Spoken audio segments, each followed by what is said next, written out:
చూస్ country delight, live better. ఇప్పుడే country delight app ని download చేసుకోండి.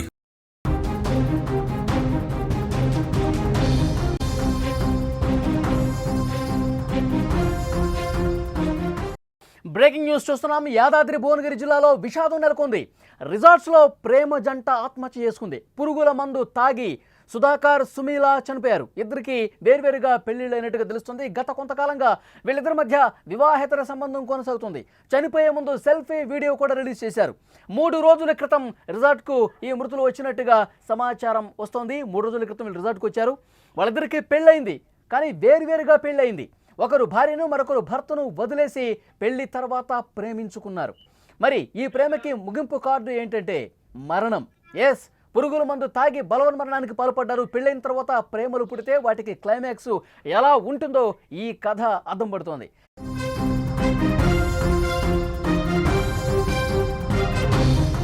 మేడ్చల్ మల్కాజ్గిరి జిల్లా రామంతపూర్ కేసీఆర్ నగర్కు చెందిన బంధబాల సుధాకర్, రామంతపూర్లోని గాంధీనగర్కు చెందిన పాసాల సుష్మిత సమీప బంధువులు. వాళ్ళిద్దరూ వరుసకు బావమరదళ్ళు. ఇద్దరికి వేరువేరుగా పెళ్లిళ్ళు జరిగినాయి. అయితే వీరి మధ్య సాన్నిహిత్యం పెరగడంతో అక్రమ సంబంధం కొనసాగుతుందని ఇరు కుటుంబాల్లో కూడా గొడవలు ఆల్రెడీ జరుగుతున్నాయి.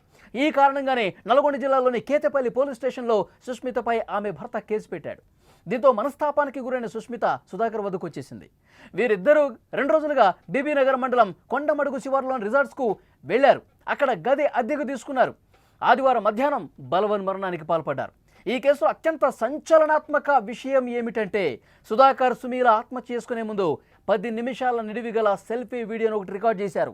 సుమీలు కూడా 3 పేజీల లేఖ రాసింది. ఇదే విషయానికి సంబంధించి మరింత ఇన్ఫర్మేషన్ మనం తెలుసుకుందాం. మా ప్రతినిధి శరత్ అందించడానికి సిద్ధంగా ఉన్నారు. శరత్, ఇద్దరు బావమరదళ్ళు ఆల్రెడీ వాళ్ళకి పెళ్లిళ్ళు అయిపోయినాయి. వాళ్ళ మధ్య ఒక అనైతిక బంధం కొనసాగుతున్నట్టుగా సమాచారం వచ్చింది. ఆల్రెడీ ఇంట్లో గొడవలు ఉన్నట్టు తెలుస్తోంది. ఒక రిసార్ట్కి 3 రోజుల ముందే వచ్చి సూసైడ్ చేసుకున్నారు పురుగుల మందు తాగి. ఒక సెల్ఫీ వీడియో రిలీజ్ చేస్తున్నట్టుగా తెలుస్తుంది. 3 పేజీల లేఖ కూడా రాసినట్టుగా తెలుస్తుంది. అసలు అందులో ఏముంది, వాళ్ళు ఏం చెప్పారు, పూర్తి డీటెయిల్స్ ఇవ్వండి. Thank you Ali. యాదాద్రి భువనగిరి జిల్లా బీబీ నగర్ లో ఒక రిసార్ట్ లో ఇద్దరు కూడా బలవన్నంగా పాల్పడ్డారు, సుధాకర్ అండ్ సుస్మిత. మరి నిజంగా సుధాకర్ వివాహితుడు, సుస్మిత కూడా వివాహితురాలు. మరి వీళ్ళిద్దరు కూడా దగ్గర బంధువులు, అంటే బావమరదల వరుస. వీళ్ళిద్దరి నల్గొండ జిల్లా కేతేపల్లి వాస్తవ్యులు. వీళ్ళిద్దరు కూడా రామంతపూర్ లో, అంటే కేసీఆర్ నగర్ లో సుధాకర్ నివసిస్తున్నాడు. అదేవిధంగా అదే రామంతపూర్ లో గాంధీ నగర్ లో సుస్మిత నివసిస్తుంది. వీళ్ళిద్దరు కూడా బావమరదల వరుస. అయితే వీరికి వివాహం అయింది. అంటే వీళ్ళిద్దరు కూడా ప్రేమ వివాహం చేసుకున్నారు. సుధాకర్ ప్రేమ వివాహం చేసుకున్నాడు, సుస్మిత కూడా ప్రేమ వివాహం చేసుకుంది వేరే వాళ్ళని. కానీ ఈ సుధాకర్, సుస్మితకు పెళ్ళైన తర్వాత ఈ వివాహేతర సంబంధం, అంటే సుధాకర్ తో ఉన్నటువంటి పరిచయంతో కాస్త కొంచెం ప్రేమగా మారినటువంటి సందర్భం. అదే విధంగా వీళ్ళిద్దరు ఇల్లీగల్ అఫైర్స్ ఉన్నటువంటి సందర్భం.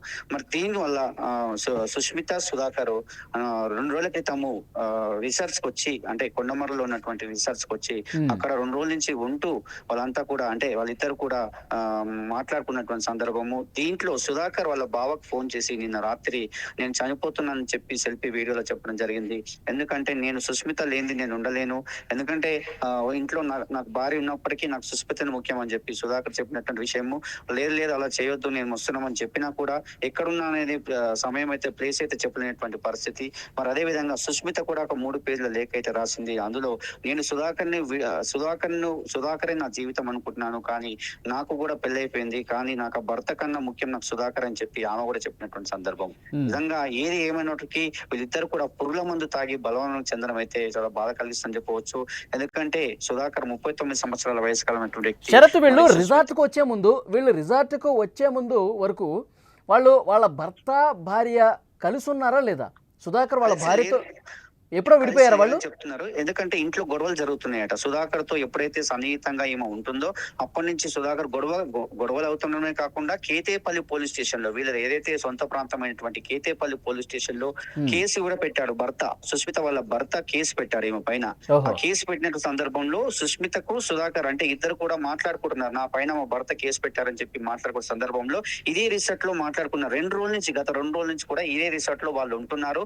మరి వాళ్ళు ఇక్కడికి వచ్చి బలవన్ మనకి అంటే చనిపోదామని వచ్చారా, లేదంటే ఇక్కడ మాట్లాడుకొని ఇంకా ఏమైనా చేద్దామని వచ్చారా, కానీ మొత్తానికైతే వాళ్ళిద్దరు అంటే సుష్మిత మీద ఎప్పుడైతే కేసు పెట్టాడో వార్త, అప్పటి నుంచి కూడా సుష్మిత సుధాకర్ తో మాట్లాడుతూ నా పైన కేసు పెట్టాడు, నన్ను ఇబ్బంది పెడతారని చెప్పి చెప్పినటువంటి సందర్భం. ఓకే, అంటే కుటుంబంలో గత కొన్ని రోజులుగా ఈ కలహాలు అవి జరుగుతున్నాయి కదా, ఇంకా కుటుంబ సభ్యులు అక్కడ రిసార్ట్ దగ్గరకు వచ్చారా, వాళ్ళు ఇచ్చినటువంటి సమాచారం ఏంటి?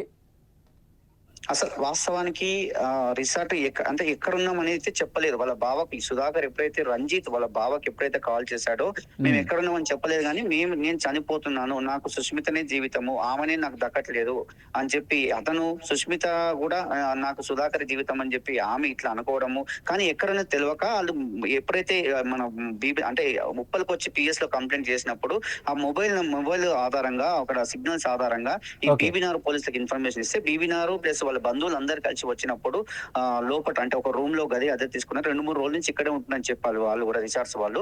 చూసినట్లయితే తలుపులు తట్టి తీయగా వాళ్ళిద్దరు కూడా మంచం మీద అవిగత జీవులు పడి ఉన్నారు, అంటే పురుగుల మందు తాగి చనిపోవడం జరిగింది. ఇప్పుడు వీళ్ళిద్దరూ ఒక సెల్ఫీ వీడియో రిలీజ్ చేశారు, అలాగే సుష్మిత కూడా 3 పేజీలు లేఖ రాసింది. అందులో ఏ విషయాలు పేర్కొన్నారు వాళ్ళు? అందులో ఇదే విషయాలు మెయిన్ గా. సుష్మిత అసలు వాస్తవానికి బావా మర్దల వరుస వాళ్ళది. బావా మర్దల వరుస అయినప్పటికీ సుధాకర్ సుష్మిత ఇద్దరు కూడా మరి ప్రేమ వివాహం చేసుకున్నారు. ఇందులో ఒకటి చూడండి, మరి సుధాకర్ ప్రేమ వివాహం చేసుకున్నాడు, సుష్మిత కూడా ప్రేమ వివాహం చేసుకుంది. అయినప్పటికీ మళ్ళొక అంటే సుధాకర్ ఎప్పుడైతే అంటే బావా మర్దల వరుసను మామూలుగా మాట్లాడుతూ కనీసం అంటే వాళ్ళ ఈ వ్యవహారం కాస్త కొంచెము అక్రమ సంబంధంగా దారితీసిందని చెప్పవచ్చు. అంటే వీళ్ళు ఏమనుకుంటారంటే భర్త కన్నా నాకు ఈమె ముఖ్యమని, ఈమె అతను కూడా నాకు భార్య కన్నా ఈ సుష్మిత ముఖ్యమని ఇద్దరు కూడా అట్లా అనుకొని, అంటే ఈ భార్య ఉంది అతనికి భర్త ఉంది. ఇప్పుడు వీళ్ళిద్దరూ ప్రేమించి పెళ్లి చేసుకున్న తర్వాత వీళ్ళకి ప్రేమ పుట్టిందా? అంతకుముందు ఏం లేదా? బావా బొమ్మర్ల వరుస మామూలుగా అప్పుడు పరిచయం ఉండనట్టు, కానీ ఇంత పరిచయం లేకుంటే బావా బొమ్మర్ల వరుస కాబట్టి మామూలుగా మాట్లాడుతూ పెళ్లి చేసుకున్న తర్వాతనే దీనికి అక్రమ సంబంధాన్ని దారితీసిందని చెప్పవచ్చు నిజంగా. ఎందుకంటే దీన్ని బట్టి చూస్తే మాత్రము పెళ్లి చేసుకున్న తర్వాతనే వీరికి కొంచెం ప్రేమాయణం కొనసాగిందని చెప్పవచ్చు. ఓకే, పోలీసులతో మీరు మాట్లాడారా? ఏంటి ఈ కేసుకు సంబంధించిన అదనపు డీటెయిల్స్ ఏమి ఇచ్చారు? పోలీసులు ఏమంటున్నారంటే ఇంకా అంటే దర్యాప్తు చేస్తాం, మెయిన్ గానైతే వీరైతే అక్రమ సంబంధం వల్లనే జరిగిందని చెప్పి వాళ్ళకి చెప్తారు. ఎందుకంటే ఇక్కడ ఉన్నటువంటి రిసార్ట్స్ లో 2 రోజుల నుంచి వాళ్ళు ఉంటున్నారు. ఇక మా అంటే మేమిద్దరం కలిసి ఉండాలి అంటే ఇక్కడ ఉన్న అంటే మా భర్తకు నా మీద కేసు పెట్టాడు, ఈ విషయంలో గొడవలు జరుగుతున్నాయి కాబట్టి నా మీద కేసు పెట్టాడు. ఓవైపు భార్య కూడా అతను ఇబ్బంది పెడుతుంది సుధాకర్, కాబట్టి ఆ విషయంలోనే వీళ్ళు ఇక్కడికి వచ్చారు. ఇక్కడికి వచ్చి ఇక్కడ మాట్లాడుకున్నారు, 2 రోజుల నుంచి ఇక్కడే ఉంటున్నారు. ఉండి ఈ సెల్ఫీ వీడియో రిలీజ్ చేసి ఆమె లెటర్ రాసిన తర్వాతనే పురుగుల మందు తాగి ఈ క్షణికావేశంలో చేసిన నిర్ణయం అని కూడా అనుకోవచ్చు. ఎందుకంటే పెద్ద మనుషుల సమక్షంలో కొన్ని గొడవలు కూడా జరిగినాయట, అయినప్పటికీ కూడా వీళ్ళు మారలేదు, వీళ్ళ పరిస్థితి మారలేదు, వీళ్ళు ఇలానే కొనసాగిస్తున్నారని చెప్పి ఆ విధంగా కూడా అంటే ఆ ఇంట్లో గొడవలు అవుతున్నాయి, ఇటు సుధాకర్ వాళ్ళ ఇంట్లో గొడవలు, సుష్మిత వాళ్ళ ఇంట్లో గొడవలు జరుగుతున్నాయి. ఓకే శరత్, ఈ కేసుకు సంబంధించి మరింత ఇన్ఫర్మేషన్ కోసం మళ్ళీ ఒకసారి మిమ్మల్ని కాంటాక్ట్ అవుతాం. అది అక్కడ ఎంత దారుణమైనటువంటి పరిస్థితి అంటే వీళ్ళిద్దరూ కూడా సుధాకర్ కావచ్చు సుష్మిత ప్రేమ వివాహాలే చేసుకున్నారు. వీళ్ళిద్దరికి పెళ్ళైన తర్వాత బావ వరుస అయినటువంటి సుధాకర్తో సుష్మిత మళ్ళీ ప్రేమాయణం కొనసాగించింది. అక్రమ సంబంధం, అనైతిక బంధాలు అనేవి ఏ విధంగా ఎంత విషాదకరమైనటువంటి ముగింపు పలుకుతాయనేది ఈ కథ కూడా అద్దం పట్టే పరిస్థితి కనిపిస్తుంది. వీరిద్దరూ రిసార్ట్కి వెళ్ళిపోయారు, 3 రోజులుగా ఆ రిసార్ట్లో కలుస్తున్నారు. చివరి రోజు ఆదివారం రోజు వాళ్ళు సూసైడ్ చేసుకుందాం అనుకున్నారు. ఒక బంధువుకి ఫోన్ చేసి కూడా చెప్పారు, సుష్మిత లేకుండా నేను బతకలేను, సుష్మితతోనే నేను ఉండాలి. అంతకుముందే వాళ్ళ ఫ్యామిలీస్లో గొడవలు జరుగుతూ ఉన్నాయి. ఆల్రెడీ వీళ్ళిద్దరూ ప్రేమించి పెళ్లి చేసుకున్నారు. ఏమేమో వేరే అతన్ని ప్రేమించి పెళ్లి చేసుకుంది, సుధాకర్ వేరే అమ్మాయిని ప్రేమించి పెళ్లి చేసుకున్నారు. మరి ఆ ప్రేమంతా ఏమైపోయింది?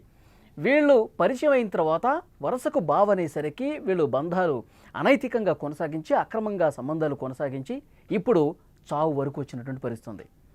ఇదే అంటే ప్రియుడి మోజులో పడి ఏ విధంగా చేస్తూ ఉన్నారు దారుణాలు, ఇప్పుడు తనువు చాలించే పరిస్థితి కూడా వస్తుంది. గత కొన్ని రోజులుగా మనం చూస్తూ ఉన్నాం అసలు దేశంలో ఎలాంటి వికృతమైనటువంటి మనస్తత్వంతో ఈ విధంగా దారుణాలు చోటు చేసుకుంటాయన్నది చాలా స్పష్టంగా అర్థమవుతోంది. ఇలాంటి అక్రమ సంబంధాలు పెట్టుకుంటే ఇదే విధంగా ముగింపు పలుకుతుంది, చావుకు దారితీస్తుంది, చావే చివరిగా అంతిమంగా జరిగేదని చెప్పి చాలా స్పష్టంగా ఈ కేసును బట్టి మనకు అర్థమవుతోంది. ఇది పూర్తిగా ఒక అనైతిక బంధం అనేది వీళ్ళు కొనసాగించారు కాబట్టి ఒకరిని ఒకరు విడిచి ఉండలేకపోతున్న పరిస్థితి. ఆల్రెడీ ఈ కుటుంబంలో గొడవలు జరుగుతూ ఉన్నాయి. మీరు ప్రేమించి పెళ్లి చేసుకున్నారు, పెద్దలను ఒప్పించి చేసుకున్నారు, మరి ఇప్పుడు ఇదేంటి అని చెప్పి కుటుంబ సభ్యులే వాళ్ళ మధ్య కొంత వాళ్ళ మనసులు మార్చే ప్రయత్నం చేశారు. ఇది పద్ధతి కాదు, మీరు ఎంచుకున్నటువంటి పద్ధతి సరైంది కాదు, ఇప్పటికైనా మీరు మారండి అని చెప్పి వాళ్ళని ఏ విధంగా కౌన్సిలింగ్ ఇచ్చినా కానీ మారని పరిస్థితి. మళ్ళీ వీళ్ళు ఒక రిసార్ట్కి వెళ్ళిపోయి ఈ పెద్దలు మన ప్రేమను ఇష్టపడలేదని చెప్పి అఘాయిత్యానికి పాల్పడ్డారు. ఆత్మహత్య చేసుకుని చనిపోయిన పరిస్థితి ఉంది. ప్రస్తుతం పోలీసులు కేసు నమోదు చేసుకుని దర్యాప్తు చేస్తున్నారు.